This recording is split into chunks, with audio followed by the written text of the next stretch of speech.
Hello, everyone, and welcome to the Fisherman's Post Saltwater Podcast series. This episode is titled Boat Safety and Etiquette, the Qualified Captain. And we're going to be featuring Aaron Stasiak of the Qualified Captain. We're going to be covering such areas as fish etiquette, bow riding, prop danger, boat ramps, tow line snap, drinking and boating. And that's after a conversation about the genesis of the Qualified Captain. I'm your host, Gary Hurley of Fisherman's Post. Fisherman's Post has been serving the saltwater fishing community of North Carolina since 2003, bringing you fishing reports, fishing tournaments, fishing schools, fishing podcasts, member content. And here we are in our latest and greatest effort where we reach out to our captain and guide friends from up and down the North Carolina coast and ask them to share their thoughts, their insights with us on how to catch more fish more often, or in this case, just be safer out on the water. I'm joined this week, as I am every episode, David Harden, Harden Creative Media. Hey, Gary. Hey, David. What's going on? Not much, man. This is I'm excited to talk to Aaron. It's going to be good. We're going to be watching some videos, doing some talking about the videos. I'm going to give a plug too, man. Like, you made this happen. It was your idea. You reached out to your friend Jay Rogers, and now here we are connected with Aaron. No, I've been a huge fan of Qualified Captain for years now. Because I've done most of the things that are featured on the videos. All right, we're going to keep a checklist as we go. As we go. Bow riding, done check. Done that. Yeah, it's all good. It's just all good. But before we get started, let's thank our sponsors. Let's thank them. Okay, Port City Signs and Graphics. Sabrina and the crew, always cranking out some good stuff all over town. They are, man. You know, and I say this every podcast, but they've been working for us already, man. They've been getting our banners together, new banners, patch banners, all kinds of stuff, big posters. Cool. Now's the part of the podcast where I show you two signs, Gary. One of them is made by Port City Signs and Graphics. The other one is made by someone else. I am ready for the challenge. You're going to look at the signs and tell me which one is which. I'm ready for the challenge. Here's the first sign. My fear of moving stairs is escalating. Indian Hills, huh? Indian Hills. That's the gift that keeps on giving. Their signs are great. I don't know where they are, but their signs are great. All right, here's sign number 2. All right. And we have a nice commercial sign for Cape Fear Commercial Real Estate. That's a good looking sign. It is. Port City Signs Graphics. Simple, effective, right? Yep. I mean, that's what I tell people with advertising and Fisherman's Post. I'm like, man, use that real estate. Keep it simple. Keep it effective. Too much makes it cluttered. And Sabrina seems to know that, man. That's a good eye. Right on. Yeah, we love them. I just want to say again, and I think part of the reason Sabrina's doing this relationship, man, she recognizes that a big part of her business is business owners. So if you're a business owner, enjoy the podcast. I wholeheartedly endorse Port City Signs. Next up, we got yourboatmoney.com and New Coast. Well, yeah, let's check in with our friend Scott Bradshaw. Again, how I like to brand him, because I haven't used him, because I bought my boat used like 15 years ago. But when I do buy a boat and I need to finance, it's going to be through Scott Bradshaw and yourboatmoney.com.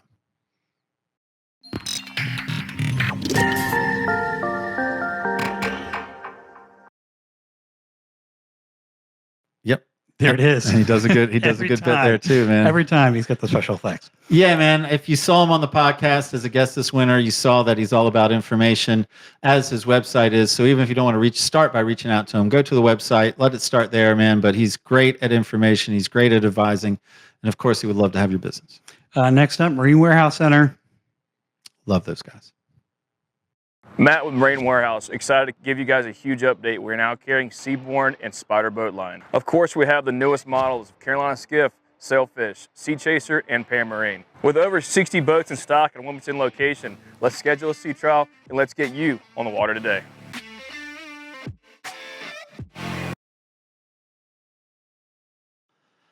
Terrell and the crew. Yeah, man. They have my boat. My boat is coming back to me next week. It's going to be all ready for another season. And I'll tell you where they impressed me this time is I dropped off the boat. I had the standard stuff, service, bottom paint. But I got an email saying, hey, man, we're looking through the records and we don't see where you've had your impeller changed lately. We think you should do that. And then they said something else. I forget what it was, but I said, yeah, we should do that. And then keep an eye on your prop shaft. We don't think you need to do it this year, but definitely you want to do it for next year.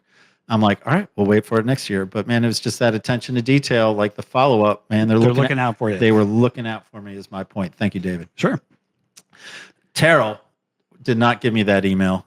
Terrell does not follow up about service. Terrell will call or text and tell me a joke. That's right. And he did it this time too. Another one. Yeah, I've created a monster with this. I rue the day I started this bit. All right, let's see. Are you ready? I'm ready. Here's what he told me. I changed all the labels on my wife's spice rack. I'm not in trouble yet, but the time is coming. Rich. Time. I get it. Or is it cumin? The time is cumin. Yeah, that would be good. That would be too. I don't use that spice, so I'm not quite sure how to pronounce it. No, I think you got it. All right. Yeah, You get that's the good. point? That's good. Yeah. All right. If you would like to sponsor the podcast, just contact the Fisherman's Post Office and we will hook you up. Yeah, and if you're a fan of the podcast and you want to support the podcast, again, you can become a premium content member. You get early access 1 week before the public release. Plus, we have bonus podcast content only available to premium content members. And you get the weekly fishing reports in audio and video format, so you get that going for you. We're getting ready to start back up weekly here, and it begins in April. And we're doing something new this year. We're releasing a new fishing school video, main seminar video, one a month, a new one, just to give you extra value, just to give you extra content, just to help you in your pursuit to catch more fish more often. Sounds great. It is great. It is great, David.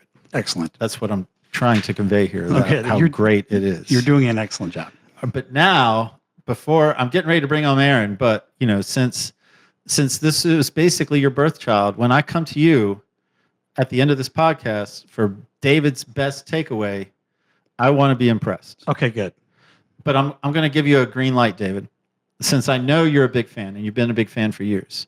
While I'm talking to Aaron, if I'm not asking the right questions or if I'm missing a question, then you go ahead and pipe in. I will chime in. All right. Well, let's get to it, man. Let's bring our guest on. Aaron, and you know what I did that's unprofessional? I hope I'm saying his last name correct. Aaron Stasiak. He's going to tell me as soon as we come on.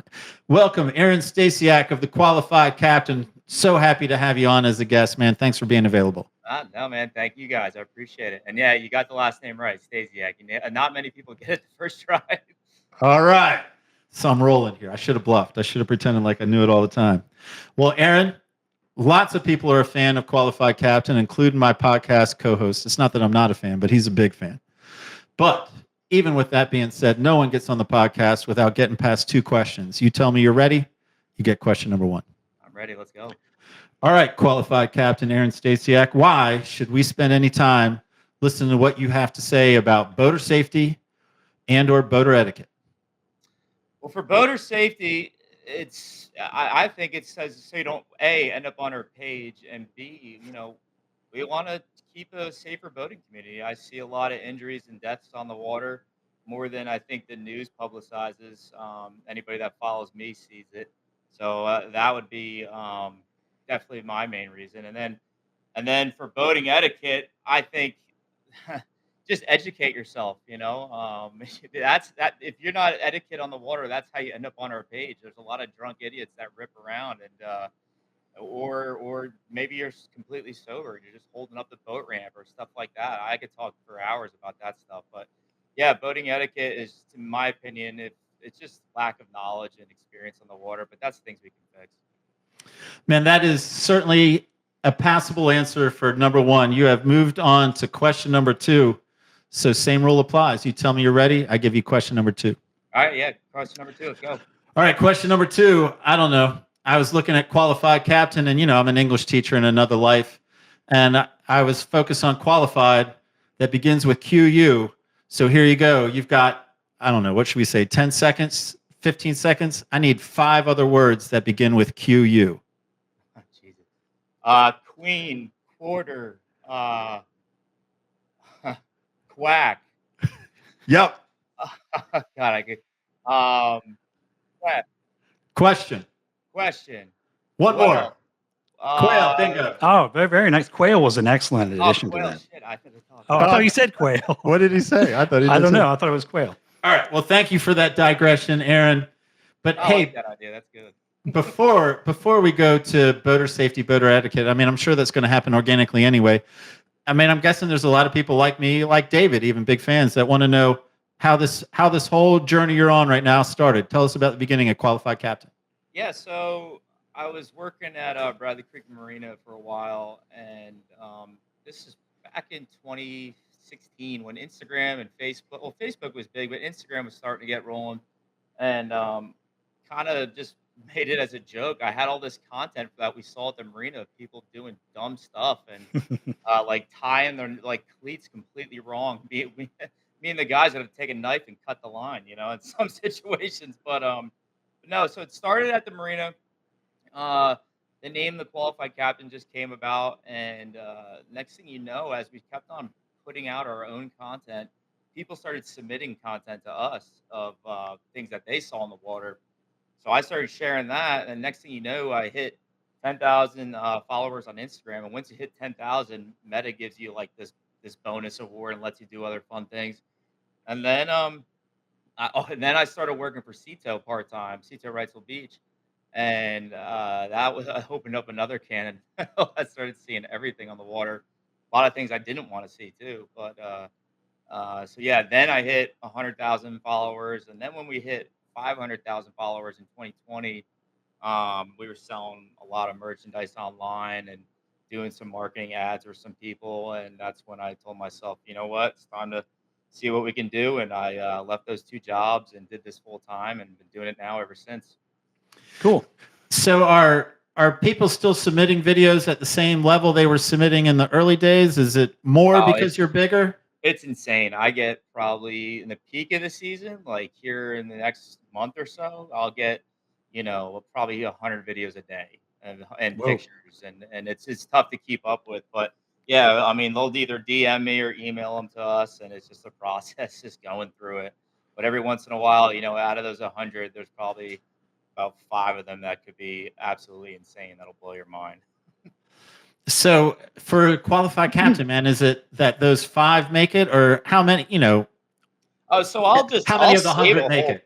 yeah, I'll save a whole folder and just put it aside. I mean, we might get a dozen in a day that are really good. And then what I've been doing recently is just like, okay, space them out, schedule them, and we focus on Tuesday. We call it Tangled Up Tuesday, where we got these just crazy knots and splices or whatever, and all sorts of stuff that you see with ropes and lines. That kind of became a thing. We made a T-shirt out of that. So yeah, no, it's just a big folder that we keep, and there's always something new that's happened in the water. What I've started to notice, I find something new every year that I never thought could happen. So I mean, if you can go back into the memory bank, what was the original dominate? What would dominate the content? Would it be dock footage? Would it be ramp footage? Or would it, It like, was how has it evolved, I guess? 100% the boat ramp. A lot of people never knew that the car could end up in the water. They're like, people ask me all the time, like, how does it happen? How does it happen? And at first I was like, man, I honestly don't know. And I kept on talking to people about it, and it's just failure to put on the emergency brake, or you're getting too far in the water and you're spinning the tires, or down in Miami, a lot of guy insurance companies I talk to, they find out there's a lot of insurance, scams. So there's that. But yeah, no, the boat ramp champ, but that was our top hashtag and our top T-shirt, and that's, I think, what really got us where we are. Honestly, the boat ramp is the craziest sight. I mean, you guys have probably all seen it. You're fishermen. The boat ramp could be a disaster. So have you ever, in your pursuit, like, camped out at the boat ramp? Like, I'm wondering, like, what kind of in-person work you put in, or is it you've been fortunate that you grew it from Bradley Creek and then people organically helped you grow it? You didn't have to hang out and hope for video. Yeah, no, that's right. Yeah. I have not spent the full day at the boat ramp. I know a lot of people do. I know a lot of people that'll sit there with a sign and say, "Hey, we'll back your trailer for money or beer or something like that." But no, nowadays that people just submit it to us, and then back then, yeah, it became kind of organically, and which made my life a lot easier. Yeah, I can see that. So, like, I know that now we're, and I applaud it, man. So we're going to talk about boater safety, boater etiquette, but, like, I guess that evolved, right? And first it was more, hey, look at these not clowns, but I mean, hey, look at You're this right. humor. And then, so tell me about how you decided to shift, or how that shift happened.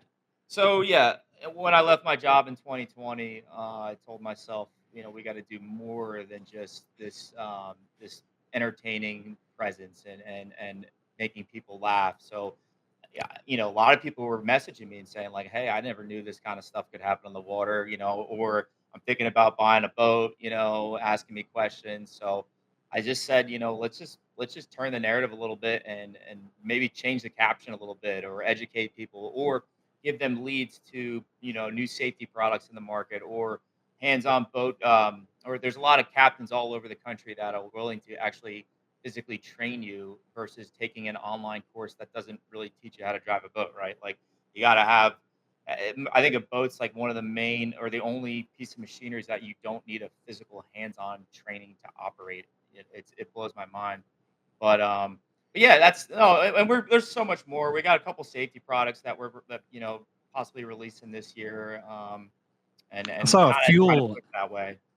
Yeah, I saw a fuel additive, something that you put on the fuel pump to keep the fuel from overflowing. Yeah, I ran into those guys at the Miami Boat Show. It's basically just a plug, and so I mean, and that's flush with the pump. So if anything backfires, or overflows, a lot of air voids get in there. It'll stop the pump. A lot of these pumps on the water don't have the automatic stop. I've noticed that a lot. It's just maybe because they're older, outdated, or not maintained.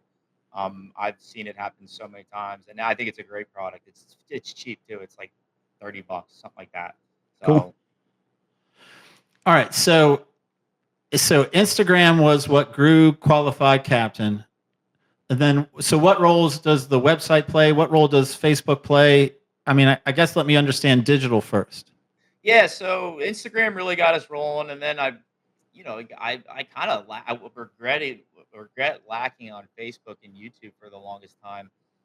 So Facebook's grown because that's a kind of a totally different audience, but it really helps leverage people to our website.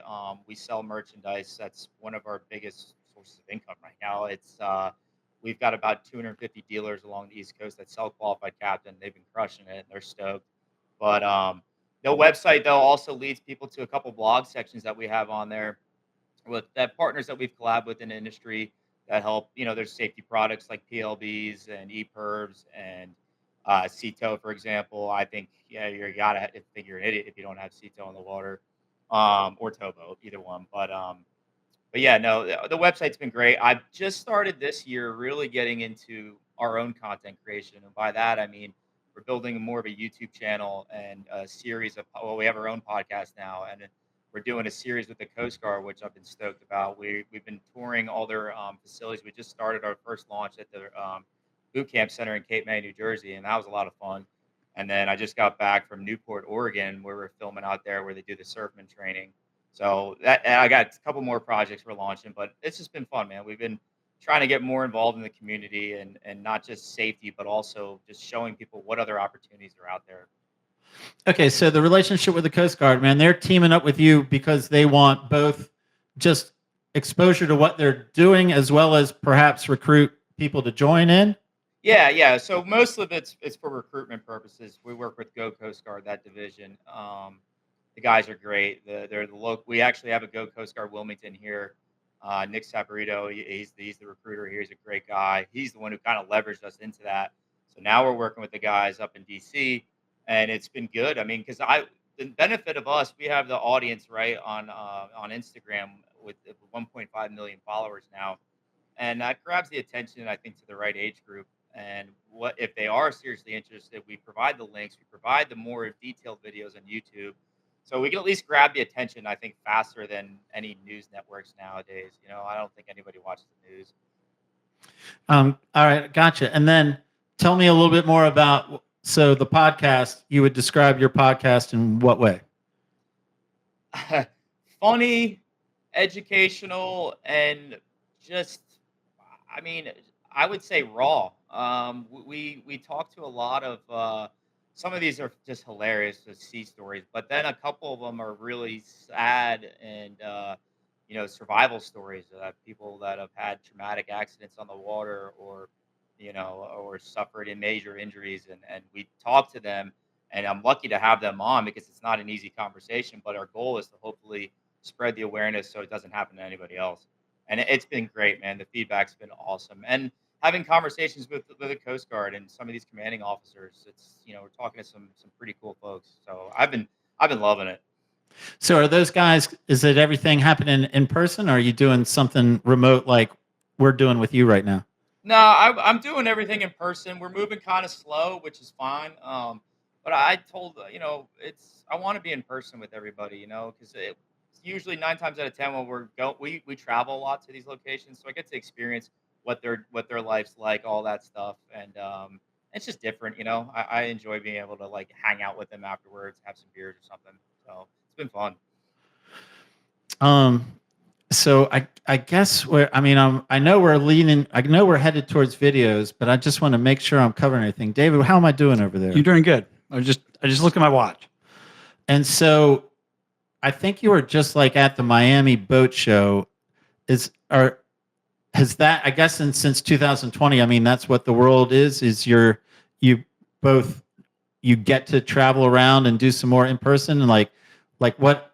Give me the synopsis of Miami Boat Show. Like, why were you there? What did you accomplish? Oh yeah, no, all the boat shows we try to attend all of them. The Fort Lauderdale boat show is by far I think our best, our biggest. We go there, set up a big booth, sell our merchandise, kind of just chat. People like to come up to us and just hang out and talk. It's been fun. Um, I got a sponsorship by Onslow Bay here, locally in Holly Ridge, and this we're about to leave next week. Actually, the Palm Beach show, and we're bringing my boat there and one of their 37s. I have the 33, so it's fun, man. We go, and I'm actually this year I'm doing a boating safety seminar in Palm Beach. Just doing a quick little seminar about a little course that we're working on, and I do like a knot tying seminar too. So I bring this little knot tying kit and hand it out to the kids, and then they have a good time with it. All right. Well, David, what do you think, man? Should we start playing the video and talking about it? Yeah, let's start watching stuff. To set this up for the audience, man, what Aaron did is he provided us, we said we want to talk about boater safety and etiquette. We were like, man, it'd be great if you had some videos that would sort of exemplify what we're talking about or just be launching points to talk about it.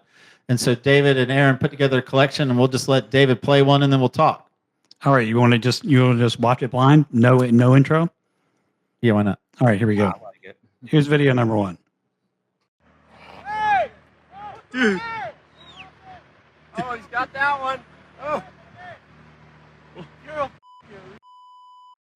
Oh, here he goes. Here he goes. Hey.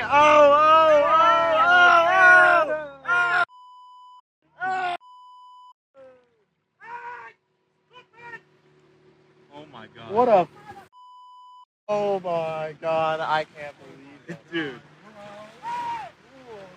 Step back. Oh my God. Did you film that? All right, Aaron. Well, hey, I'm going to give you an assignment, Aaron. So we do have an audio audience that isn't video. So give me tell people what we just watched. Man, that's in the lake off of California, and I talked to the guy who filmed that.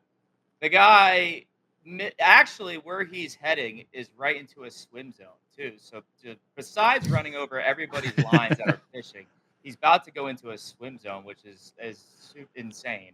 And if you look closely, actually outside, there is a marker that tells you to go around that little island there.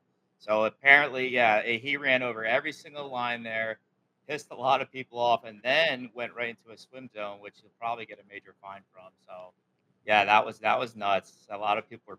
I mean, obviously, I would be pissed too. It's just that's one of those things we talk about. That's boating etiquette, and a lot of people don't even realize that. Some people that own a boat might not even know what a fishing rod is. It's crazy to say that, but it's the truth. And yeah, it's just lack of education, and that's stuff that happens. Hey, what was the main word they were beeping out?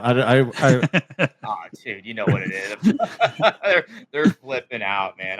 I messaged the kid about it, and he sent me some other pictures, and it's just of all the tangled lines and everything. I'll have to start sending that to you guys. It's funny. Hey, man, did you add the beeps, or did he send you? I mean, what did you get? I didn't add the. Actually, no, I think I did. You know why? Because Instagram now gets after me if I don't do that. I think, yeah, I had to do that. So. All right. Yeah, man, that was good. Again, so to let you know, I'm seeing these for the first time. David saw them, he downloaded them, he prepped them.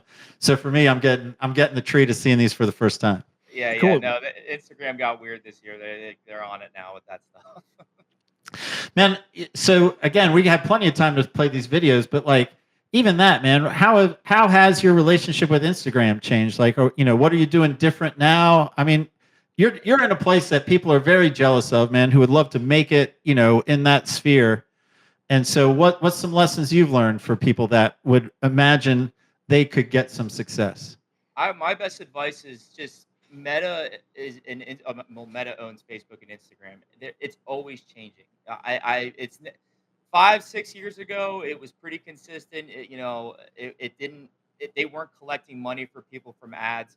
So my best advice is just keep update. There's a few Instagram pages that I can show you that keep up with what's going on in the industry. I can send that over to you. But yeah, just keep studying it. Keep up with the updates. They're constantly updating stuff, and if you stay on top of it, you'll be successful. And has yours? This is another question I just thought of. Like, has the ratio always been about the same of photo to video, or where have you been with photos to video?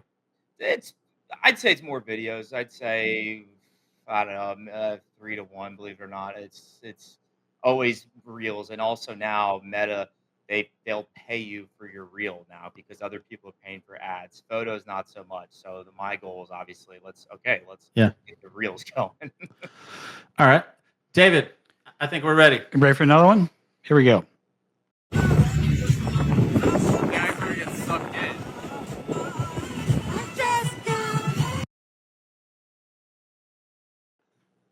Yeah, Yeah, that's scary.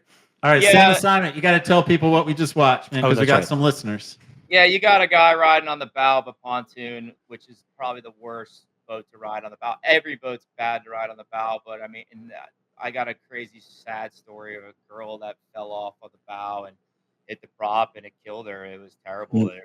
Dad driving the boat, and that's just lack of, honestly. I mean, dad goes and buys a brand new pontoon boat, doesn't really know what he's doing. Lets the kid, "Hey, we want to put our feet in the water, and it's just a law that nobody really talks about. It's not really pushed in the courses. So so yeah, that to me is one of the biggest things we see on the water. I always tell people, and I'll tell you guys, like, would you throw your kid on the hood of the car and drive around? It's same kind of idea. So, Man, so as you're talking, I'm sitting here thinking, like, and everything you said, David and I, or boaters or fishermen, have been aware of about, man, anyone can buy a boat, and then they're just in the water and they're running this big, sometimes ridiculously big piece of machinery at sometimes ridiculously speeds. So where do you? I mean, you can't educate everyone on everything. So is there a place where you send them to say, hey, man, if someone's buying a boat, like a big, of course, check in with me because I'm working on it and I'm continuing to grow my product. But here's another place you could go. yeah, no, there's multiple places, and I have them all available on our website. At the Helm Training, I've been working with for a while. They're great. He's got captains all over. Main reason I push people to that is because he's going to make you take the boating safety course online, and then he's going to get you on his boats, and you're going to, or your boat, and you're going to drive it. Every state's different. I think in North Carolina, if you're born before '88 or something, I forget the age now, but you don't need to go take any sort of course. You can go turn the key and go. So my best advice is take the course that whatever's available, and then go get the hands-on training. The hands-on training is what's going to make you a better boater, and hire a captain to do so. All right. David, where do we go? We go number 3? Yeah, let's go to 3. All right. Yeah. There you go, boys. There you go. Yeah.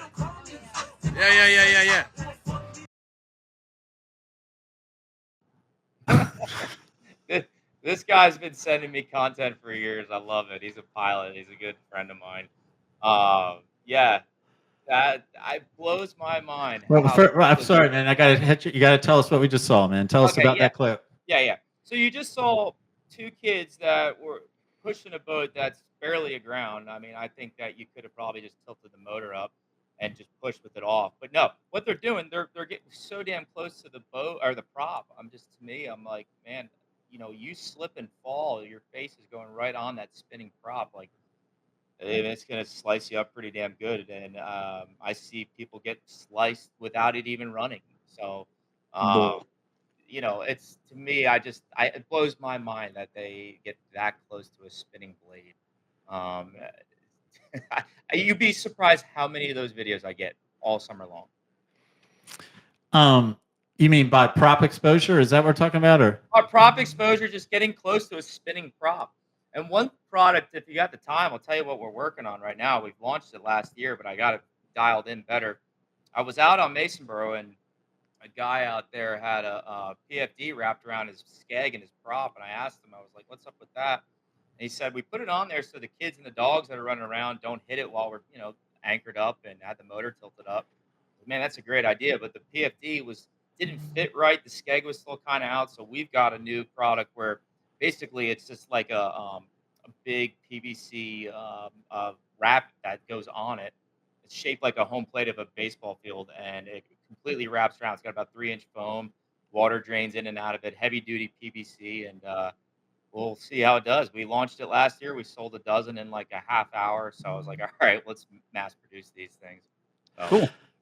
Man, I haven't seen that. What I have seen, I thought was at least courteous, was someone putting like a PFD where the anchor is into the sand so that people don't accidentally kick it or trip it. Yeah. I thought, all right, that's pretty cool, man. That's pretty sharp. But like you said, it was just a PFD. It wasn't a product. I mean, they might have that product. Well, there But, you go. There's your $1 million idea. You can have it. You can take that idea. But man, something you said about the prop watch, again, spurred other questions. So you said like a guy sends you a lot of content. So you have that, huh? You have some people that have just fed you over the years more than general public. Oh yeah, people that work on the water every day. Some of the best are from like some of the like the tugboat captains that are down either on the river or anywhere up in like New York City, and they're towing like a big container ship, and you got a jet ski or a kid on a kayak, fishing right next to it, that kind of stuff. So I got like a group of people in each, and then I got people in the lakes sending me stuff of people trying to chug through ice. And it's funny, I don't, some of them I don't know who they are or their names, but I know, I recognize the image on the page, and I look at their title, whoever they are, and I'm just like, oh, it's this guy again. He's got something good. So on the East Coast, what state is the biggest supplier of material? Oh, Florida by far. I would have guessed Florida too. Yeah. It's By always far. Florida. By far. All right, who's number two? And in the summertime, I'd say you got a lot of dumbasses up in New York and New Jersey. That's been pretty popular because during COVID they shut everything down, so everybody bought boats, and it really brought on a lot of people in the water that shouldn't be. All right, Dave, let's go video number 3. All right, here we go. This is well, we'll watch it and then you'll see what it is.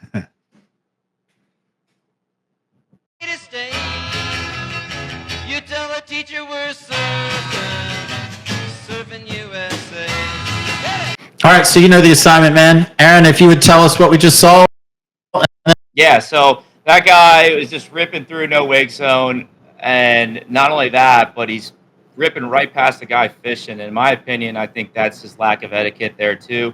I know they don't teach that in these courses, but my best advice, just so you don't get on bad terms with people, just if you notice somebody fishing, give them their space. If they're fishing in a bad location in the middle of the channel, that's their fault. But space it out. Don't be rude, and don't wake. Remember, you're responsible for your own wake. So if you're waking like that, and that guy falls off and gets hurt or whatever may happen, now you're responsible, because that's the law. You're responsible for your wake, and that's that by people.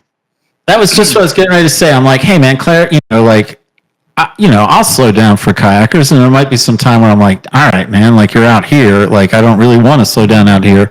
And I guess what I was going to say is like the law. So the law isn't necessarily I have to slow down, but I am responsible for my wake, whether I choose to slow down or not. And that's true whether I'm in a creek or in the ICW. Right. Yeah, you're responsible for your wake. So especially in a no wake zone. But if, let's say you are, you rip by somebody on a stand-up paddleboard in the waterway. Now, they should not be obviously in the middle of the waterway, but if they fall, crack, hit their head, whatever it may be, yeah, you're responsible for your wake, which is maritime law is tricky, and we could talk all day to an attorney about that, but there's some weird situations where you got to be careful. I got you, man. Yeah, when that video started, I was like, all right, that guy's surfing or scurfing, whatever, wakeboarding too close to the boat. And then you see the kayak, or the kayak, I guess, and you're like, oh, nope, this is the real issue of this video I'm watching. Yeah, yep, that's right. All right, Dave, let's go All again. right, here we go. Here's another one.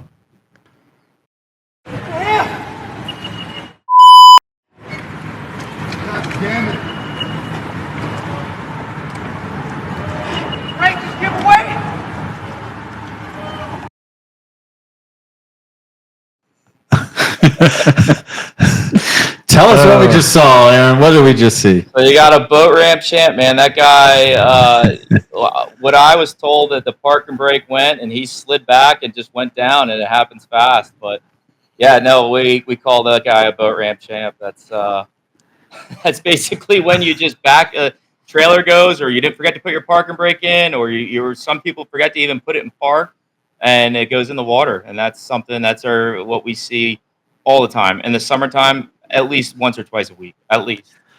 So by far, I'm guessing most of those are user errors, but I mean, is there an instance where truly the parking brake goes out and that's what explains it? Or, I mean, where are we? A lot of people say that, but I mean, I've talked to insurance companies down in Florida that tell me that they get insurance fraud all the time on this situation. So, As in a deliberate, like, I want this boat to go in the water. I mean, I want this car to go in the water. yep. I've heard of stories like that where they'll just, accidentally forget to put the car in park or whatever. That's crazy. I've seen it once at Wrightsville Beach. I mean, I'm guessing it's happened more than that, but I've seen the truck in the water once at Wrightsville Beach. Yeah, Yeah, how frequently does Wrightsville Beach get featured on Qualified Captain? Pretty often, because we're pretty. Yeah, I mean, obviously, it's where we're out of and pretty popular here. So a lot of people submit all the time. I'm trying to think this is pretty interesting. Out of all the states on the East Coast that follow us, our top one is Miami. Number 2 is actually New York, and Wilmington is number 3 out of those 2 Cool. big cities. So, Wait, that was some people who follow you? yep. Meta tells us like our data of where locations that follow us, and besides Florida, New York, North Carolina, South Carolina is in the top 3 there. So.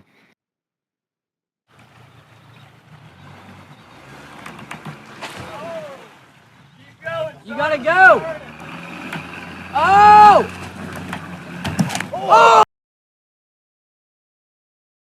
Yeah. Oh, it made me uncomfortable looking at it. Yeah. All right. Yes. Aaron, please tell our people what we just saw. So you got somebody that really doesn't know what they're doing, trying to unground one of their friends. A, they don't have the right equipment, and B, yeah, like I said, they just don't know what they're doing. And what happened? The line snapped and smacked him right in the face, and he's lucky that it wasn't either more tension or the cleat didn't rip off and hit him. Real quick, real sad story. Down in Carolina Beach, a cleat ripped off and actually killed a kid, hit him hard. So, yeah, my best advice to people that are listening: just get the membership, whether it's Sea-Tow or Towboat. Have it, and you never know when you need to use it, but when you do, trust me, it's worth it. They have the right stuff. They know what they're doing, and they're great people. They're not out there to screw you. So. No, man, I'll they're not a sponsor of this show or anything like that, but I've been a Sea-Tow member forever. I've had to use them a couple of times, including literally twice, man. And mine's a grounding, and I don't know. I don't know if it's that funny of a story. I don't even know what I was telling. But anyway, I managed to get the owner off the couch to come and pull me off because the closest boat was like Topsail Sneads Ferry. So I felt very special. And that's one time where Fisherman's Post came in handy, that I got Chris to come in and personally pull me off the sandbar. And at the time, Sea-Tow Scott was the main man, and he couldn't believe that there wasn't video and photo footage so that I could be in all their marketing here locally, like we saved Fisherman's Post. And of course, I was, not that I'll do it, but I'm glad there wasn't the evidence, I guess, at least not plastered in marketing. Well, shout out to Chris Willis. He's a great guy. How long did you work for Sea-Tow?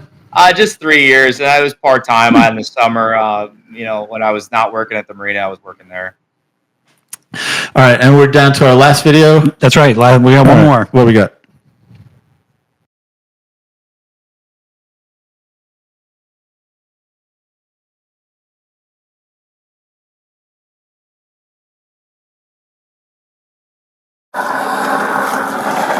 Hey, what are you doing, Cap?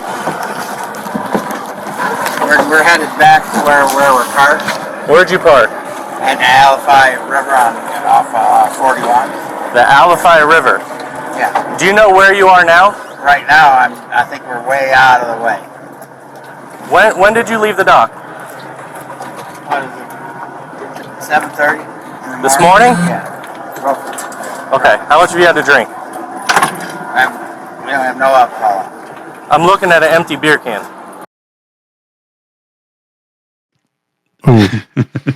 Ooh. Yep.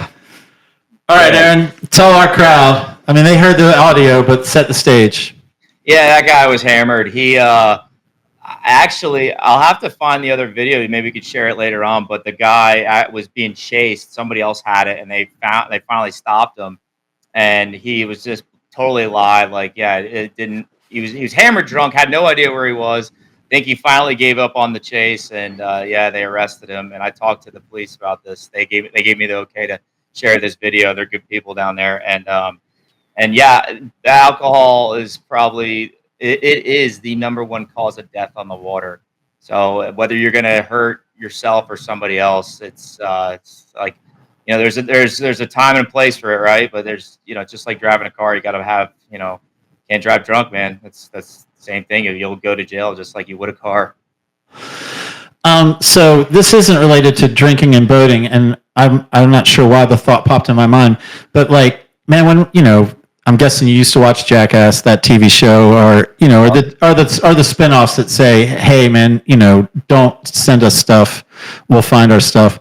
Man, has anyone ever, like, do you feel like they've tried to generate something purposely to get on your stuff? Yeah, sometimes I can't tell. You know, I mean, even if they are, it's they won't give me that answer. But yeah, I think so. I've had some people send me some pictures of like a boat tied up completely out of control. I'm like, there's no way this is real. Like, you did this just to get featured on here. All right, so we're coming to the end of the podcast. Before we ask you for like final thoughts, though, what Dave and I thought of is we're going to share our qualified captain moment that didn't make your pages, and we're going to ask you at the end for your personal most qualified captain moment on the water. You know, I'll say for me, I mean, maybe I already said it, man. You know, my wife and I got stranded, you know, and we were on a sandbar and we had kids and we were trying to ignore our kids, and our kids were down by the water's edge. And that's why the boat got grounded, because we wanted to ignore our kids. And that's how we got stranded, and that's how we got pulled off. But if I'm trying to give us a fresh one, this isn't me, but man, I don't know if you remember this, but I was at Ocean Isle Inshore Challenge at the Ocean Isle Fishing Center for Friday registration when a guy put gas into the rod holder and filled up underneath. And then when the live well, I think, or the pump, something kicked on and it sparked and it blew up that boat and sent at least, I think both of them, at least one, by helicopter to the airport. And I mean, we were right there, front row, like seeing it play out, and felt the blow, felt the boom, and, you know, and it was just a crazy scene. So that's easily the craziest moment I've firsthand witnessed on the water. That wasn't me, but my firsthand. No, that's scary. I see that a lot, and actually, did not like last month, somebody in Fort Lauderdale just got killed by that, and it's easily preventable. Just can't get complacent on the water, man. That's a sad story. It is, man. And, you know, I was sympathetic, not just because the guy got hurt, but it's like, man, some of those, I mean, you can see where someone could make the mistake of a rod holder as the gas entry point. Like, it's not crazy to me. Yeah. You know, I mean, it's just, anyway, and then things happen fast, man. My best advice to people, too, whether it happens to the most experienced boaters too, and fishermen, whatever. I think just don't get complacent. Always just prepare yourself for if something happens, or what if. Think about that sometimes next time you go out. That's kind of always in the back of my mind when I'm running the boat. All right, David. Oh, we're gonna go with mine. Yeah, man. This predates qualified captain, fortunately, but I got a good lesson in channel markers when I took my. This is a free boat that I got from my wife's father. All right, and we were down at Carolina Beach State Park and put it in the water. I looked. I had no idea what I was doing.